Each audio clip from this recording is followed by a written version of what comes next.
पवित्र हिंदू धर्म का जो प्रचार कहाँ से प्रारंभ हुआ? आदरणीय आदि शंकराचार्य जी से हुआ। ये आदि शंकराचार्य कौन थे?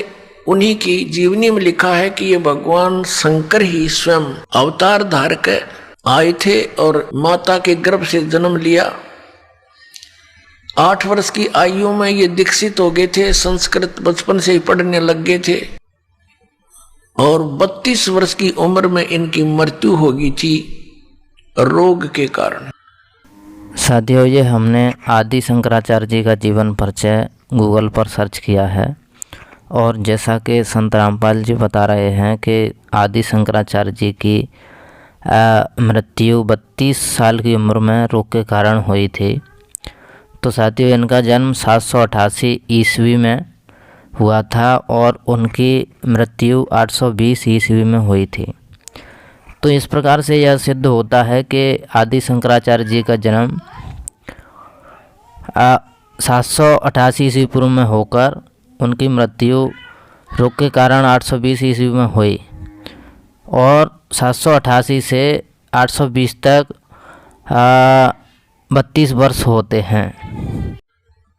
इतना तो पुण्यात्माओं मानना पड़ेगा, इनका योगदान है इन महापुरुषों का कि शंकराचार्य जी का जन्म उसमें होना एक वरदान सिद्ध हो गया हमारे लिए, क्योंकि उस समय बौद्ध धर्म का बहुत प्रचार हो रहा था और शंकराचार्य जी ने बौद्ध धर्म का उसका विरोध किया था, ज्ञान से, झगड़े से नहीं, ज्ञान से विरोध किया था और उसका परिणाम ये निकला कि आज तक भक्ति जीवित रही।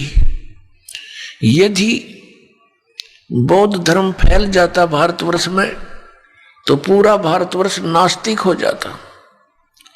बौद्ध धर्म फैला चीन में, पूरा चीन नास्तिक हो गया। इसी प्रकार पुण्यात्मा, यदि उसमें ये पुण्यात्मा आदि शंकराचार्य जी नहीं आते तो आज हम राम का नाम भी नहीं लेते।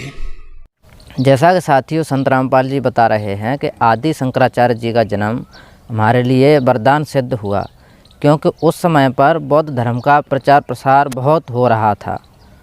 इसका मतलब यह है कि शंकराचार्य जी का जन्म बौद्ध धर्म के प्रवर्तन से बाद में हुआ और पवित्र हिंदू धर्म का जो इतिहास है वह 788 ईस्वी पूर्व के बाद का है, इससे पहले का नहीं है। एक झूठ यह भी है कि कुछ लोग बताते हैं कि आदि शंकराचार्य जी का जन्म 507 ईस्वी पूर्व में हुआ था और उनकी मृत्यु 475 ईस्वी पूर्व में हुई थी। तो इस प्रकार से जो संत रामपाल जी बता रहे हैं कि आदि शंकराचार्य जी का जन्म उस समय पर हुआ था जब बौद्ध धर्म का प्रचार बहुत तेज़ी से हो रहा था। तो इस प्रकार से जो बताया जाता है कि आदि शंकराचार्य जी का जन्म 507 ईस्वी पूर्व में हुआ था, वह झूठ है। अगर संत रामपाल जी महाराज की यह बात सही है कि आदि शंकराचार्य जी का जन्म हमारे लिए वरदान सिद्ध हुआ, क्योंकि आदि शंकराचार्य जी का जन्म तब हुआ जब बौद्ध धर्म का प्रचार प्रसार हो रहा था। तो बौद्ध धर्म का प्रचार प्रसार 563 पूर्व ईस्वी के बाद में ही हुआ, क्योंकि महात्मा गौतम बुद्ध का जन्म 563 ईस्वी पूर्व में हुआ था, उसके बाद ही प्रचार हुआ होगा। अगर उस समय पर शंकराचार्य जी का जन्म बताते हैं तो वह गलत है। इनका जन्म 788 ईस्वी पूर्व में हुआ है और इसके बाद से ही हिंदू धर्म का प्रचार प्रसार हुआ है। इससे पहले भारत देश में कहीं भी हिंदू धर्म नहीं था। जहाँ तक कि सनातन धर्म की बात है तो सनातन धर्म तो हमेशा से है और हमेशा तक रहेगा और सनातन धर्म पर किसी एक वर्ग, व्यक्ति या धर्म या जाति का अधिकार नहीं हो सकता। लेकिन हिंदुओं के द्वारा सनातन धर्म को ही हिंदू धर्म बता करके झूठा प्रचार किया गया है। इसी बात का खंडन करने के लिए मैंने यह वीडियो बनाया है साथियों, क्योंकि जो आदि शंकराचार्य जी हैं उन्होंने हिंदू धर्म का प्रचार प्रसार किया। जैसा कि संत रामपाल जी बता रहे हैं कि